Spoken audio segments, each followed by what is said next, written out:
Light out, everybody. What's up, everybody? Welcome back to another episode of the Lights Out podcast. I'm your host, Josh. As always, I'm joined in the studio by my producer, Joel. And today we are covering two very tragic spelunking incidents.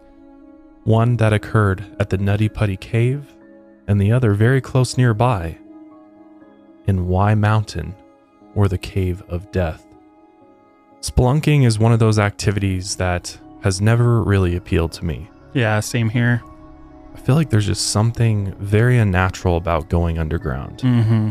You know, like when you die, you're buried 6 feet in the ground. And Yeah. The last thing you want to do is go hundreds of feet in the ground. I mean, that's Right. just my personal opinion. I've done a little bit of spelunking on a very casual level Nice. in my life. Same. I've done like a little casual cave tour up in Greenwood Springs. Yeah.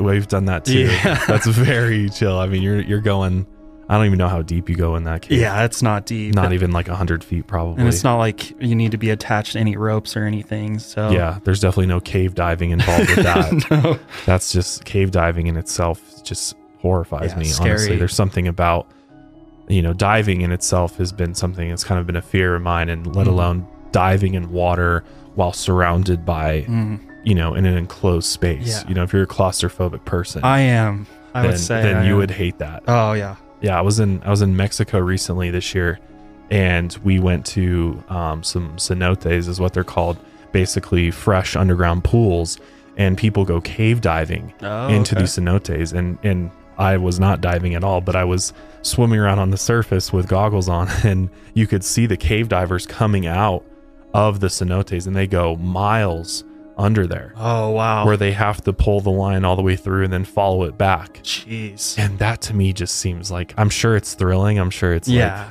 it really gets the blood pumping, I but bet. but I'm just like, how do you keep yourself under Yeah. control? Like So you literally have to dive down into the deep abyss, and it's pitch dark pitch dark. Ugh. with just rock all around you, and you have to go so carefully, because if you hit the sides and stuff, you can not only like pull your air off of your back, your tank, your can mask, Damage something.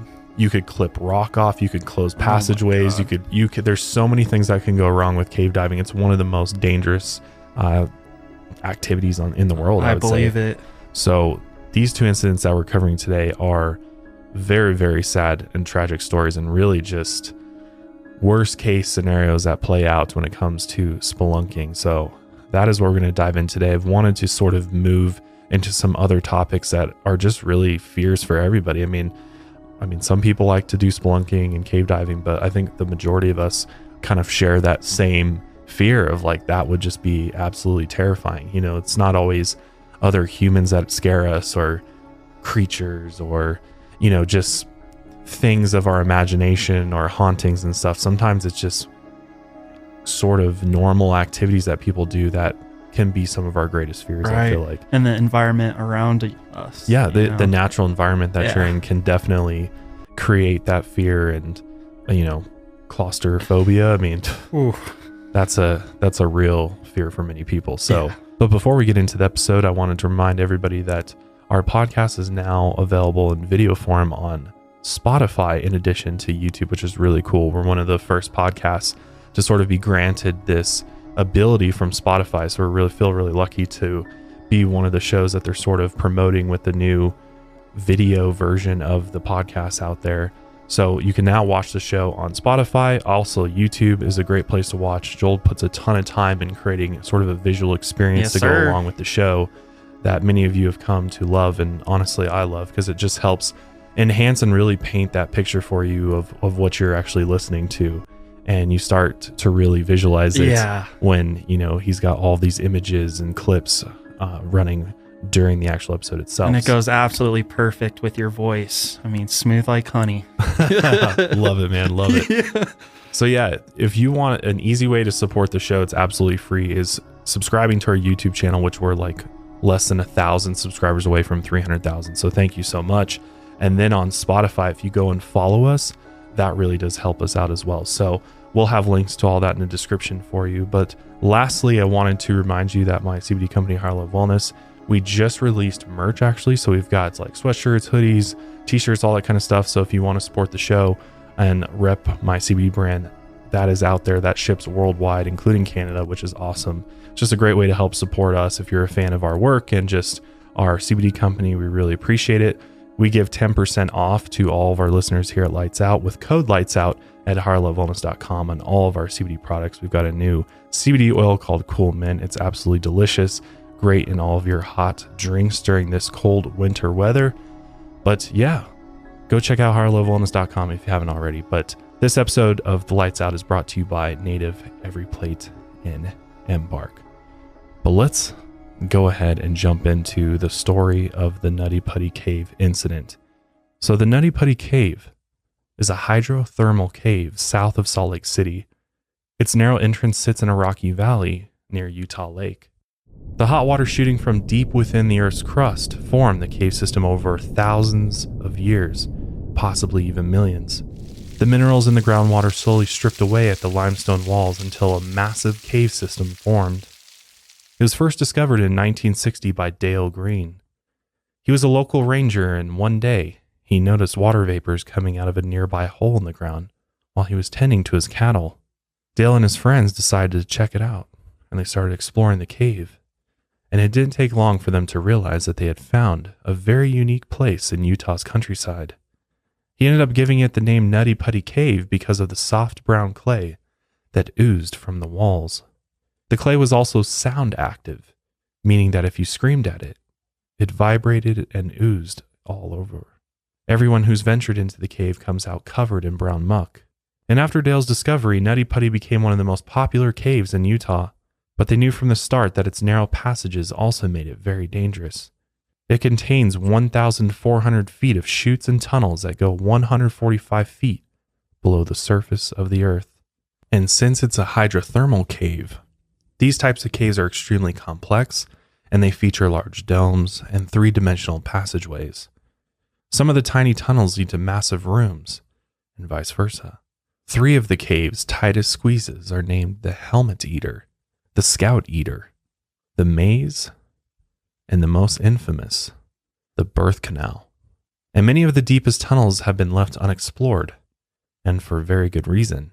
The cave had become so popular that in the late 2000s it attracted roughly 5,000 visitors a year. They enjoyed the rooms in the cave like the Big Slide, where the room descended at a 45-degree angle. Some enjoyed the Maze, a series of tiny chambers in tight hallways. One of the rooms contained a hollow rock that rang like a bell when you hit it. But with thousands of inexperienced visitors, some say it was only a matter of time before something horrific happened. For many, it was their first time in a cave. Some were young Boy Scouts. Others were on dates or family outings. So Nutty Putty quickly became known as a good spot for beginners, even though its deepest tunnels were dangerous and unexplored. Even with the names of the tunnels hinting at how tight and treacherous they were, inexperienced explorers still crawled through the cave. Between 1999 and 2004, 6 people became stuck inside Nutty Putty's passageways. In 2004, 2 Boy Scouts nearly lost their lives. On 2 separate occasions, the scouts entered the caves and became trapped within a week of each other. It took 14 hours for search and rescue teams to free a 16-year-old scout that lodged himself into a deep, small hole. They eventually rescued him with a safety rope attached to a system of pulleys, and he was lucky to make it out alive. Everyone who had gotten stuck somewhere in the cave had made it out alive, but it became obvious that the cave system was more dangerous than cave explorers had originally thought. After search and rescue teams got tired of pulling tourists out of the cave, they complained that something more serious might happen. If it took them 14 hours to rescue a 16-year-old kid who only weighed 145 pounds, they could only imagine how long it would take to rescue a full-grown man. As authorities talked about changing safety protocol for many of Utah's caves, it was already too late. By the next year, a nearby tragedy near Y Mountain caused an uproar over cave exploration safety across Utah. Because not far from Nutty Putty Cave, just on the other side of Utah Lake in Provo, 6 friends got together and talked about their next cave spelunking plans.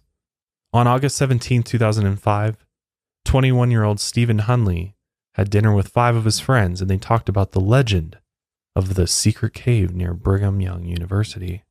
Supposedly in the back of this secret cave, a water tunnel led to a back room where dark rituals and human sacrifice had taken place. Everyone had heard stories, but they figured they were just myths. No one thought there was any truth to it. But one of Stephen's friends, 21-year-old Jennifer Galbraith, told them that not only was the cave real, but she had been to it before. Of course, they didn't believe her, but they were willing to listen to her story. She told them it was a cave near the base of Y Mountain, just north of the Seven Peaks golf course on the edge of Provo. She told them the cave entrance was a tiny gap between limestone boulders that was easy to miss, and local authorities didn't even know it existed. She described the cave in detail, hoping to get their attention. The cave entrance had a 15-foot drop to the first chamber, and once you were inside, you had to crouch through a 4-foot tall tunnel. After a 100-foot trek through the cave, the path led to a pool of dark water. After shining a flashlight down into the water, a small opening was visible at the bottom of the pool, just big enough for a grown person to fit through. Jennifer told the group that the hole led to a 15-foot tunnel that opened up to a small air pocket at the end. As far as Jennifer knew, not many people knew about the cave. But the explorers who had been there before left a rope leading through the water tunnel. It was connected to a wood plank inside of the secret room. Some say that 2 large candles were left burning inside the cave, which showed that people had been there before and that there was enough oxygen inside the back room. The rope in the water tunnel was meant to guide the cave divers through the hole so they could quickly pull themselves through without fear of drowning. She said she had gone through the water tunnel before with a group of friends. The worst part was how freezing cold the water was. Once she reached the secret room, she had to quickly return to the other side to warm up. After she finished her story about the secret cave, Stephen and his friends wanted to visit it, of course. They jokingly named it the Cave of Death, since the water tunnel sounded risky. However, they didn't know if this was the same secret cave they had always heard about. But either way, they all wanted to go and check it out. By 2 or 3 in the morning, they were so intrigued by Jennifer's story that they agreed to go look for it that night. Stephen had work the next day, so he couldn't go, but the rest of the group went without him. And the 5 of them drove to the Seven Peaks golf course parking lot at the base of Y Mountain. It was a warm summer night out, and the group wore t-shirts and flip-flops. Jennifer told them the cave entrance wasn't far from the parking lot, so they didn't need any hiking gear. They walked up the base of the mountain for a bit, and Jennifer pointed out the gap between boulders where the entrance was. Sure enough, just like she had told them earlier in the night, a 15-foot drop stood beyond the gap in the boulders. Around 4:30 a.m., the group squeezed between the boulders and made their way into the cave. As they climbed their way down into the cave, one of the friends, 26-year-old Joseph Ferguson, got cold feet. He had a bad feeling about the cave, so he told the group he would go in, but he didn't want to swim through the Cave of Death. He promised to act as a lookout and make sure everyone else made it back through. The other 4 gave him some grief for chickening out, but in the end, they didn't really care. They clicked on their flashlights, crouched to the floor, and made their way through the 4-foot tall tunnel, and Joseph crawled back out while the group worked their way through the cave. Just beyond the entrance, he sat down on one of the boulders and listened to the group talking inside the cave as they made their way towards the dark pool of water. Their voices faded and faded until he couldn't hear them anymore.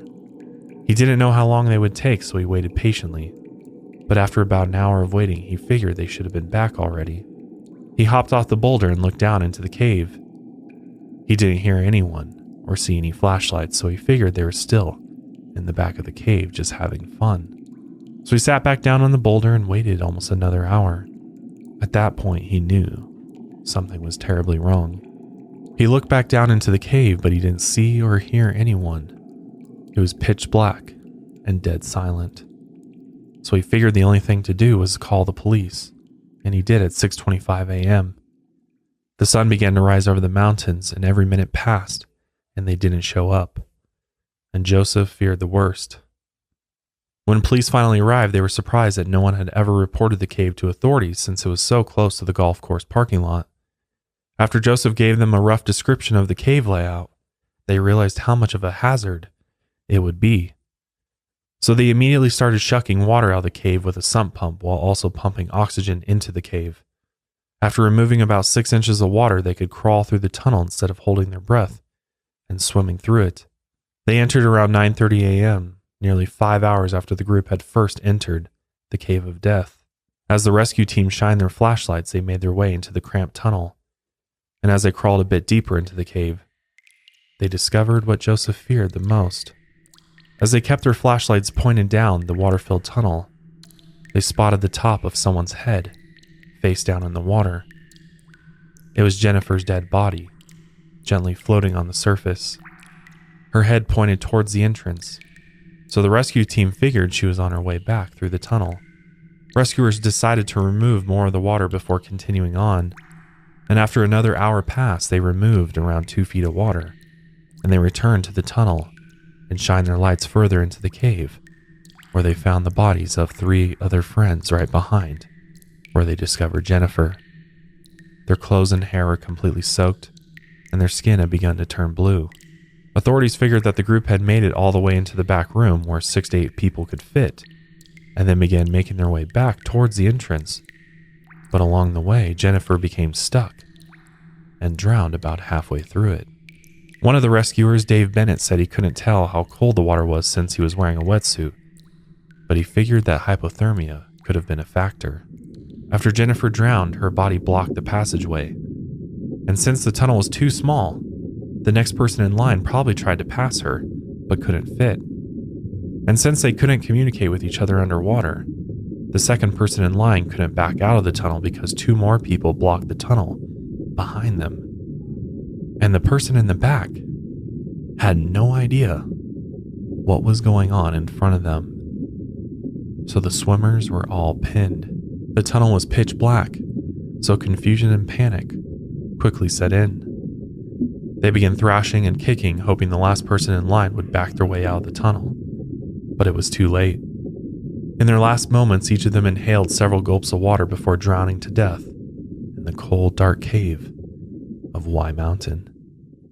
Police identified the victims as J. Blake Donner, 24 years old, of Springville, Jennifer Lynn Galbraith, 21, of Pleasant Grove, Scott McDonald, 28, of Provo, and Ariel Singer, 18 years old, of Orem.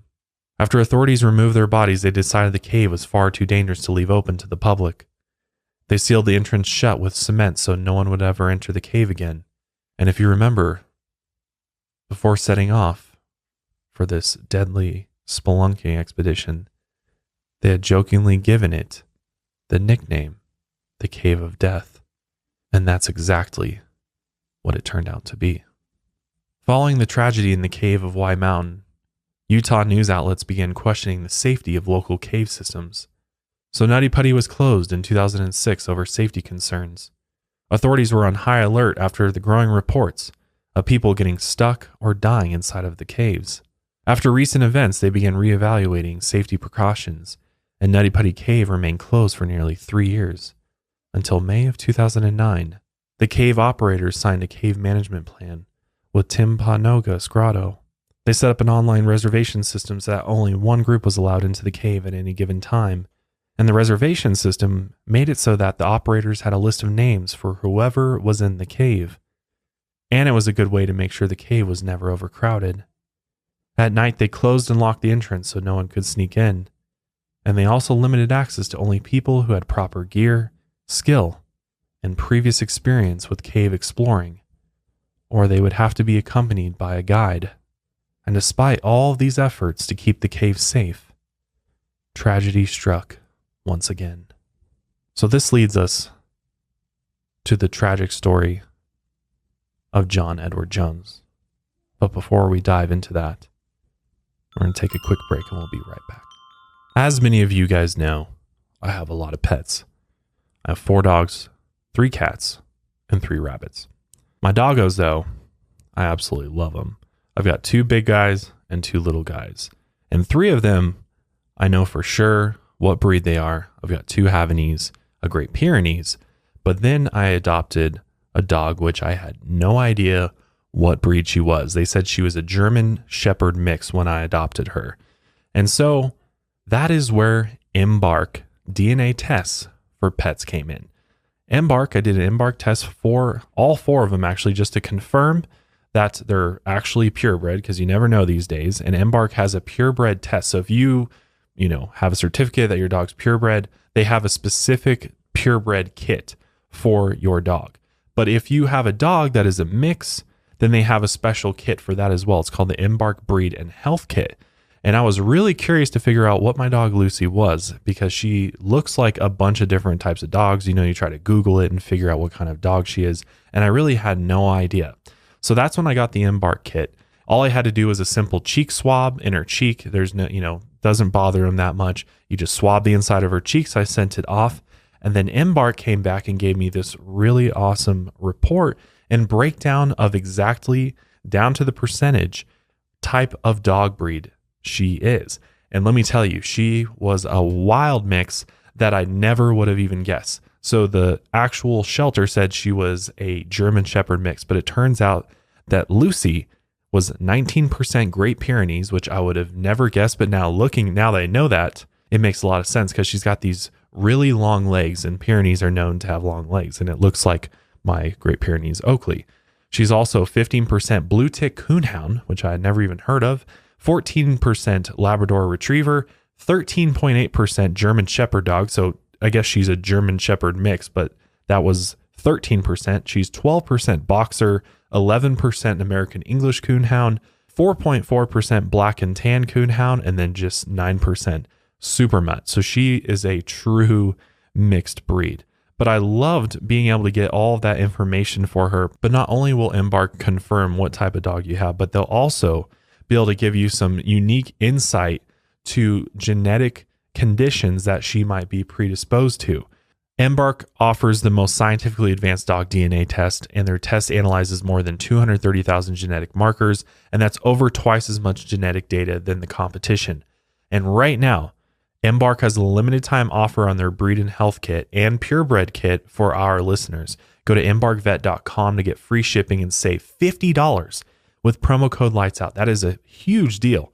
Visit embarkvet.com and use promo code LIGHTSOUT to save $50 today. This episode is also brought to you by Native. And for most people, the new year means rethinking how they take care of themselves. And Native makes it easy to switch to a personal care brand that makes all their products with simple ingredients. Native cares about the products you put on your body. They're all about stopping the stink the right way, though.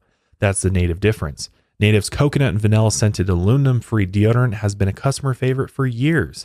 And now Native is on a mission to overhaul your entire hygiene routine. They create products that are made with simple ingredients like shea butter and coconut oil, so you can smell great all day long.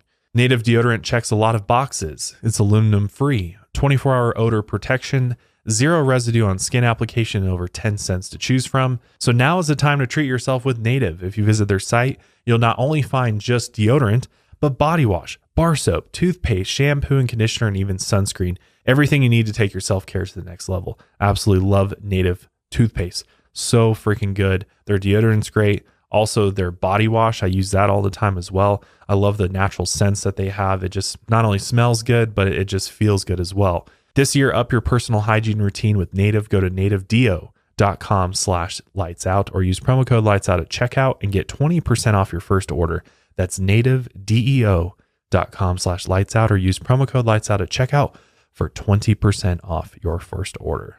And our last sponsor for today is EveryPlate.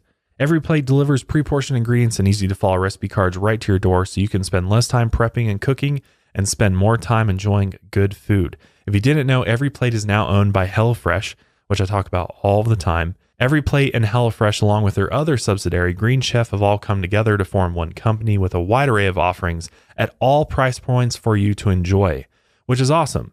I love that HelloFresh has done this, and EveryPlate is their most affordable meal kit option. So if you're one of those people out there, you're like, I can't afford Green Chef or HelloFresh. Well, there is a good chance that you can afford EveryPlate, because it's not much more money than a coffee these days. And if you're wondering, like, what's the difference between HelloFresh and EveryPlate, and I've tried both extensively, I'd say EveryPlate's recipes are a little bit more simple and easier to make. It's not quite as fancy, I guess you'd say, or as gourmet. It's still really good. They've got easy to make pastas, burgers. I mean, it's endless the amount of recipes they have. It's just less ingredients, so it's simpler to make, which I kind of like. It's a great starting point, and then work your way up to HelloFresh. but there's no difference in quality of the proteins or the veggies. It's literally the exact same thing. So you're just getting a much more affordable option with Every Plate. So try Every Plate for just $1.79 per meal by going to everyplate.com and entering code LIGHTSOUT179. Again, get started with Every Plate for just $1.79 per meal by going to everyplate.com and entering code LIGHTSOUT179. Thank you to those of you out there that don't skip the ads. The sponsors for the show really do help put this show on. It helps us do all the things that we get to do. It helped pay for the studio. So if you wouldn't mind checking out the sponsors, if you're at all interested in them, it does really help us out. And they also appreciate it, of course. But let's go ahead and get into the story of John Edward Jones. So John Edward Jones was a 26-year-old medical student at the University of Virginia. He visited Nutty Putty Cave with his 23-year-old brother, Josh, on November 24, 2009, only a few days before Thanksgiving. John was in the prime of his life. He was married to a woman named Emily, and they had a daughter named Lizzie. Emily was pregnant with their second child, who had a due date of June 2010. He was also on his way to becoming a podiatrist. John was also a devout Mormon, and those who knew him said he was a good-natured man committed to family and God. And at an early age, John loved spelunking with his family. His father often took him and his brother Josh on cave expeditions through Utah, and their love for the sport had only grown since then. So before Thanksgiving in 2009, John and his brother decided to rekindle their love for spelunking at Nutty Putty Cave. But it had been years since John had been inside any cave. And now he was a 6-foot-tall, 200-pound man, and he couldn't navigate the small nooks and crannies of the caves like he used to. He was unprepared for the many twists and turns inside, but he made it his goal to find the birth canal tunnel, despite the drawbacks. Dozens of different rooms made up the cave system, and each was connected by narrow tunnels that stretched dozens, sometimes hundreds of feet. After going over the map and planning their route, John and Josh began their descent into Nutty Putty with a few other friends. And for the first hour, everything was fine. It was just like old times, and John and his brother felt nostalgic being back in a cave, spelunking just like they used to. The group went into the largest room in the cave, known as the Big Slide. And after a while, John, Josh, and 2 other friends wanted to find the birth canal. As they went deeper into the cave, John kept searching for the small passage towards the end of the known cave system. The end of the system was a series of small corridors known as a vein alley. Another area just next to the birth canal was Ed's Push. Many of these narrow tunnels led to nowhere, and a few were left unexplored. Nutty Putty was last surveyed in 2003. The unreachable areas were left out of the map, and the small tunnels at the ends of the cave were far too small for someone to fit inside. But over the years, some might have naturally opened up. The map also gave a list of things to do and what not to do while exploring the cave. Rule number 4 stated, do not squeeze into anything that you might not be able to squeeze out of. At around 9 p.m., John found a small hole he thought was the birth canal. He looked down into the tight tunnel and thought he could squeeze through it, thinking there were another series of tunnels on the other side, and it looked like the tunnel opened up a bit further down. But there was one major problem. John wasn't where he thought he was. Conflicting sources say that John could have been in a couple of locations inside the cave. Some sources say he was already in the birth canal, but he turned towards a small hole called the Scout Eater, which had one small hole leading to nowhere. Others say he missed the birth canal completely and crawled into a different passageway, which we mentioned called Ed's Push. It's believed that this passageway also led to nowhere, or at least nowhere a full-grown man could fit. But there were 4 uncharted tunnels at its end. Wherever John was in the cave, he kept pushing forward, and he was leading the group. He decided to wriggle his way into a small hole head first. It was roughly 10 by 18 inches small. Some have compared the hole to a front-loading washing machine or smaller. On top of that, the hole almost went straight down. So once he got his whole body inside the hole, it was too small for John to turn around. But this didn't stop him, and he kept on going, hoping there was an opening at the end. He worked his way through the tunnel using his hips, stomach, and fingers inch by inch, but soon the walls around him became smaller and smaller. The rocks pinched at his sides, and as he tried to crawl a bit further, he realized that he couldn't move forward. So he tried to push himself backward, but the walls trapped him in place. He tried to exchange all the air out of his lungs to make himself smaller, but it was no use. He tried to remain calm, but the reality of the situation slowly sunk in. He was stuck, upside down, with blood rushing to his head, 100 feet below the surface, and 400 feet away from the cave's entrance, in a dark, uncharted hole. His brother Josh was close behind, and he was first to find him. He tried grabbing his brother's feet and pulling him backwards, but after multiple attempts, they realized it was no use. Every time Josh pulled his brother a few inches, John would slide right back down, and he had trouble pushing himself up because he had only one hand pinned underneath him, and the other was behind him. His feet could still move, but since he was upside down, they couldn't help him. Quickly realizing how serious the situation was, Josh raced back towards the cave entrance while another friend stayed with John. John was left in a small hole saying prayers, asking God to save him for the sake of his wife and his kids. Once Josh got out of the tunnel, he quickly got help, and the first person to arrive to the scene was a woman named Susie Matola. She was a local rescue volunteer who dropped everything she was doing when she saw the emergency message on her rescue pager. By the time she arrived to the Nutty Putty Cave, it was near midnight, and nearly 3 hours had passed since John wedged himself into the hole. She put on her gear and quickly made her way down into the cave. She was a small and agile climber, so she reached him with no time to spare. Once she found him, the only thing she could see was his pair of black and blue running shoes. After they greeted each other, the first thing he politely said was that he really wanted to get out. Over the next few hours, dozens of more rescuers arrived at the scene, and they discussed what the best course of action would be.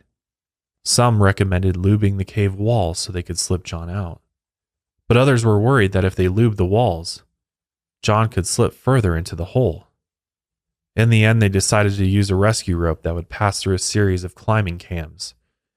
Climbing cams are a type of protective gear that climbers use for hanging ropes.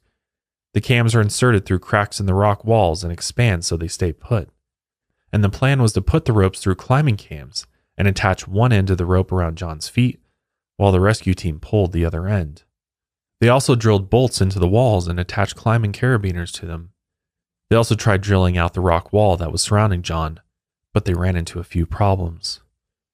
The first was that the rock wall was extremely tough, and after an hour of drilling, they only made it through a few inches of rock. The other problem was that John and the rescuers were in awkward positions, so it was difficult to drill around him. John's position was so awkward that they couldn't even pull him out by hand. He was almost completely vertical, and all they could see were his feet. Plus, the ceiling above his feet was so low that if they pulled him straight out, his feet would stop at the ceiling. This also made them wonder how he even got into the hole in the first place. And throughout the hours of complications, John tried his best to remain calm. But as precious time passed, the blood pooled in his head and his heart had to work twice as hard. Normally, gravity helps the heart pump blood out of the brain and into the feet, but this put even more stress on his heart since he was upside down. After the attempt to drill the hole wider had failed, the rescue team rigged up the safety rope system of pulleys through the tunnel. It was a slow and painful process since the passageways were so small.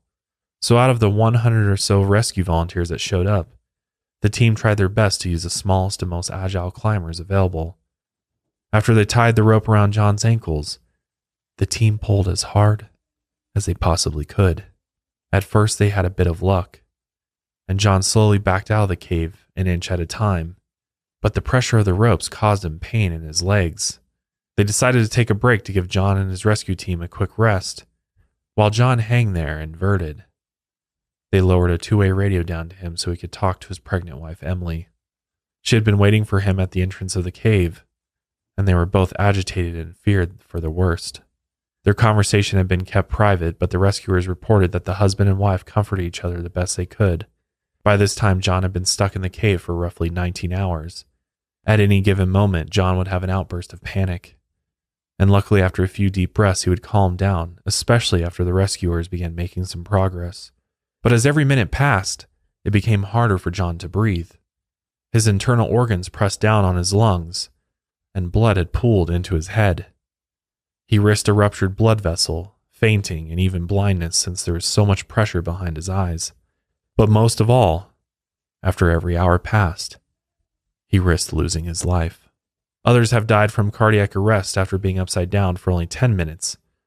And at the rate things were going inside Nutty Putty Cave, John had been stuck there for nearly a full day. They continued to haul him up inch by inch until finally he was high enough to make eye contact with one of the rescuers.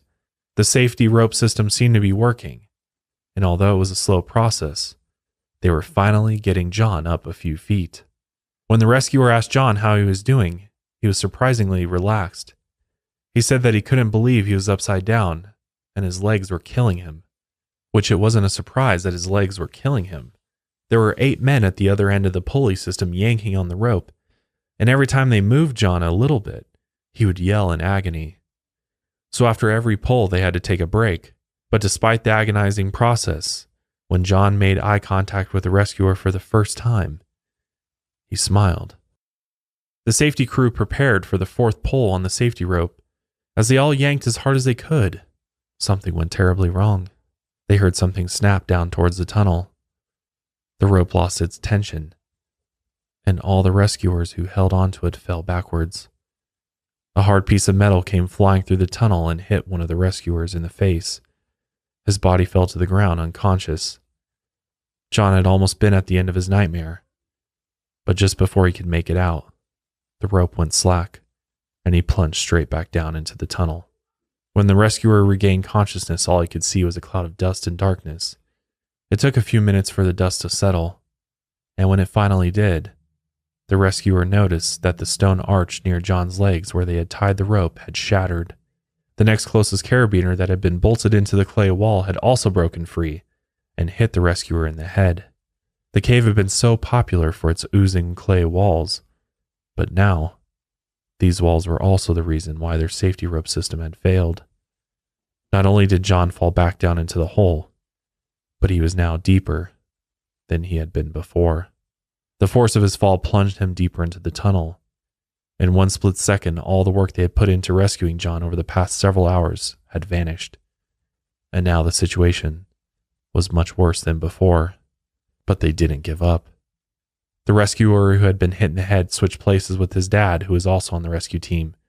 And when the other man reached the front, he called down to John, but there was no response. His body didn't move, and all he could see were his shoes. All he could hear was John's slow, shallow breathing coming up from the small, dark tunnel. And after every minute that passed, John's breathing continued to slow down. Each inhale and exhale became smaller and smaller. The rescuers knew that if they were going to save John, they had to do it as quickly as possible. The new man in front desperately tried to lower himself into the tunnel and tie a rope around John's waist. But as he wriggled his way down into the hole, he realized he'd also got himself stuck. Luckily, he wasn't too far down, and he was able to wriggle himself free and pull himself back out of the hole. Exhausted, he left the cave, and a new rescuer replaced him. The rescuers figured their only option was to drill another hole into the cave wall for the pulley system. But as time passed, they got no response from John. His breathing became quieter and quieter until they couldn't hear it at all. Rescuers escorted a doctor down into the caves to assess John's condition, fearing for the worst, as John had been trapped in the tunnel for 27 horrific hours. And as the doctor inspected him the best that he could, he sadly pronounced John Edward Jones dead at midnight. His cause of death was cardiac arrest from the strain placed on his body. As the news of his death traveled up to the cave entrance, his family was absolutely devastated, to say the least. But despite their tragic loss, they thanked the search and rescue team for their work. One of the rescuers told news reporters that this was the most challenging rescue he had ever dealt with in his 29 years of being a search and rescue volunteer. A total of 137 rescuers had arrived at the scene and worked all day. But despite their best efforts, they couldn't save him. The next day, local authorities decided that it was too dangerous to try and get John's body out of the cave. The Utah County Sheriff's Office then had to decide what to do. They discussed closing it permanently, but some caving groups were against the decision. Even Dale Green, the man who discovered the cave in 1960, wanted to keep it open. He suggested closing off the section where John died, but leaving the rest open. He also admitted that he had gotten stuck in the same spot in the cave decades ago, but luckily he wasn't far enough down the hole, and a friend was able to help pull him out. In the end, the landowner and John's family agreed to permanently close the cave. They used explosives to collapse the ceiling above John's body and sealed the entrance with a concrete plug. John's body is now forever sealed inside of the cave, and it now acts as his memorial. His family placed a plaque near the entrance in his memory. John's story is a warning for all cave explorers and anyone who wants to start cave spelunking. The thrill of climbing through the deepest, most uncharted areas of the earth is what draws many people to the hobby. But it's also the reason why it can be so incredibly dangerous. What an absolutely tragic story, though. I can't even imagine what his wife must have felt during that day that he was trapped, but still alive inside of that cave. I mean, just the anxiety and the fear, knowing that most likely he's not going to be coming back out of the cave alive. Yeah, extremely sad. And the fact that they weren't even able to get his body out. I mean, there's just no way to get him out. He was in such a unique position in the cave, like upside down. Worst That's case what's crazy scenario. is that it's like you get down there and you don't even know which way's up. Right. Because like the sky's what guides us for what's up and what's down. But when you get underground, I mean, you start climbing through stuff and you don't know which way's up. Right. So he didn't even realize that he had gotten himself in a position where he was upside down. I think ultimately that was sort of what led to his death. I mean, if he had been stuck right side up, I feel like his chances of survival would have been much higher because, again, he wouldn't have had blood rushing to his brain, and most likely they would have figured out some way to get him unstuck. Because, I mean, you could probably be stuck in a cave, you know, especially with access to rescuers for days and probably be fine, I would imagine. I mean, who knows? But the fact that he was upside down and only his feet. Right. And they were literally tying ropes to his feet and trying to drag him out. I mean. And he was completely immobile, so he couldn't even help himself. No, he's just completely stuck. Just helpless. Oh, man. I would just be sheer panic. I mean, I would have had a panic attack and died. He had some serious willpower to live through all that. Yeah, he really did. You know, lasting, over a day or so. That's a really long time in that position. Yeah, I mean, they said a lot of people die within 10 minutes. Yeah.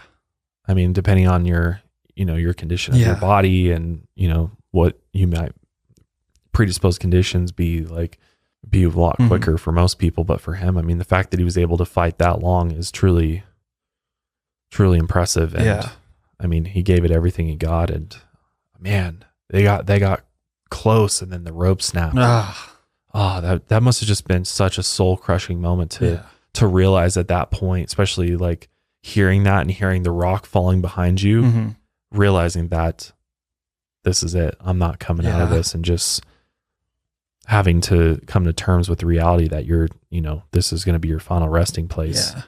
Spelunking is just like any other highly dangerous activity or sport out there. I mean, it's like there's risk involved every time you do it, and the risk goes up when you start doing things that haven't been tested, haven't been proven to be safe, especially going into areas underground that are uncharted. I mean, you have no idea if anybody's ever passed through that before, or how, where you end up. And I get the excitement of like, it must be a adrenaline rush. Yeah. It's got to just be this thing of like, oh, what am I going to find? Or what, am I going to find this? Like, I could be wrong, but I assume the big thrill for spelunkers is like finding somewhere that hasn't either been seen ever by humans, right, that's unexplored, or you like stumble upon something really cool, like maybe artifacts, or there's some like remnants of an ancient civilization, and you're like, whoa, you find this whole underground world. And I get that that's like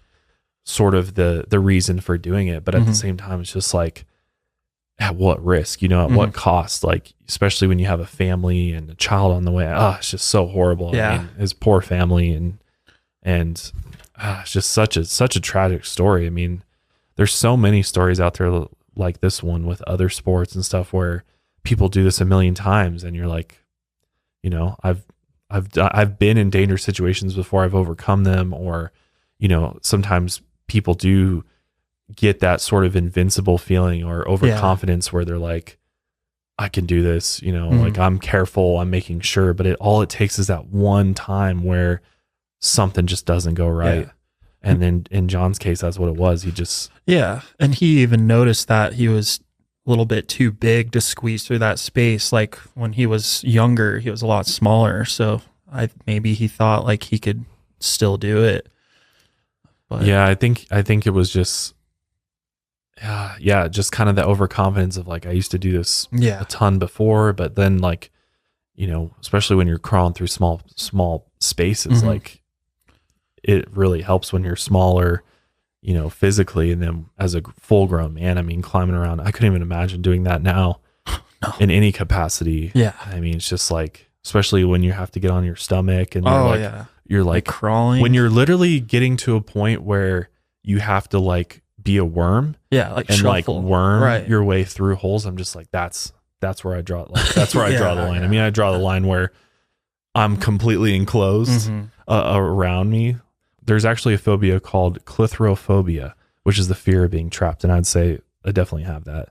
Yeah, me too. I think a majority of people have this phobia of like being trapped in anything. Yeah. And then adding the fact that it's dark as well, that just makes it way worse. You don't know which way is up, so you could end up being upside down at any point in time. That's scary. And then, you're just hundreds of feet underground. Yeah. When I was younger, I had a chance to go to Carlsbad Caverns in New Mexico. And the main cavern of that, there's like a big room downstairs. You actually start from the surface, and it's like a hike. Oh, okay. It's like a hike, and they've made it. I mean, it's pretty chill. It's just like you kind of go back and forth, kind of like down into the cave. And then when you get into the bottom, it's this huge main cavern down there. It's more than 30 miles long. Holy shit. That's huge. And it is 1,027 feet below ground. Wow. 1,000 feet. Damn, that is deep. Super deep. So deep that they even have like an elevator to take it to it back to the surface, so you don't have to hike it all the way back up, but you literally descend 1,000 feet underground. And when you get under there, like I just remember having this like eerie feeling, thinking like, because they show you like a diagram and they compare like 1,000 feet underground to what that looks like in buildings and whatever else, and you start realizing you're like, oh my god, I'm way down under here. And it's just kind of an eerie feeling. Yeah, and there's obviously all types of spelunking you can do. Gotcha. There as well, but that's never, whenever I have to get a helmet on and start crawling through stuff and jagged edges everywhere. Yeah, I'm so clumsy that I'd probably like kill myself just like bashing my face on it. I'd like trip on something. Seriously, like, though, I don't know how people do it, honestly. It's really impressive, the people that do. Yeah. But how was the scenery when you were there? Like when it's you were really cool. Up? I mean, I bet it was probably beautiful. Oh, it's then they have it lit up too, so you're not in like total darkness, but you can go into places where it's pitch dark. You can't see your hand this close to your face. I don't see how that's fun. Like can't be scared of the dark down there, that's for sure. But it's beautiful. I mean, you've got stalactites and all of that everywhere, and just beautiful pools of water that are like crystal clear, because it's just beautiful. There's definitely beauty to it, and I get why people explore it. It's like you can find serene beauty and quiet, like how quiet it is in the cave. There's nowhere quieter. Like you can really find peace there. But yeah, you definitely have to be careful, because things can go wrong, and same with like cave diving. Like, if you get stuck cave diving, you're really in a really bad position too. It's very difficult to rescue somebody who is stuck cave diving, because you put yourself at risk, and that's the hard part of it. Is like somebody else will then have to risk their life to come and save you. Right. And potentially there could be more loss of life in order to just help that one person. So it's honestly crazy. And, it is.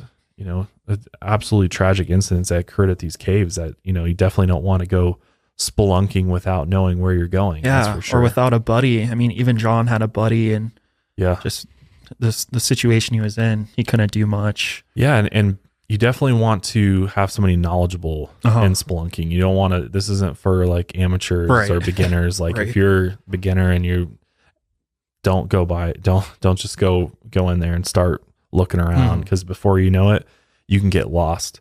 Yeah. And it's very hard to get out of that.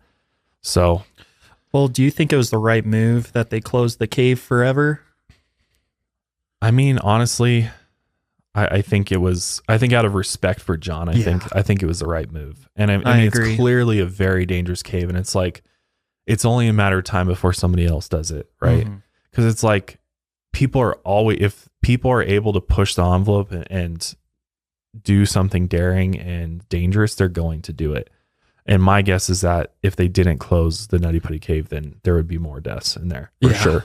Right. For sure. I mean, people are, and it kind of create, you know, it's sort of gets this sort of stigma around it of like, oh, this is this dangerous place. And people always want to go to dangerous places, and where they're told not to go, people want to go there. Yeah. So it's like, I think it was best to just permanently seal it off, and just out of respect for John and his family, that they just make that a memorial. And I mean, there's a million other caves in Utah, so it's not like there's a lack of shortage, cave spots to explore. So yeah, I think it was the right move. But I think that is where we'll wrap up today's episode of Lights Out. I hope you guys thought this one was interesting, and let us know what you think about exploring some of these other just more, I don't know even what to call it, just real life horror stories. I mean, it's just real life horrific stories of people, what people go through. And, you know, there's usually lessons to be learned from these too. Absolutely. Is what I've realized. And I think that's important to talk about. And it's important to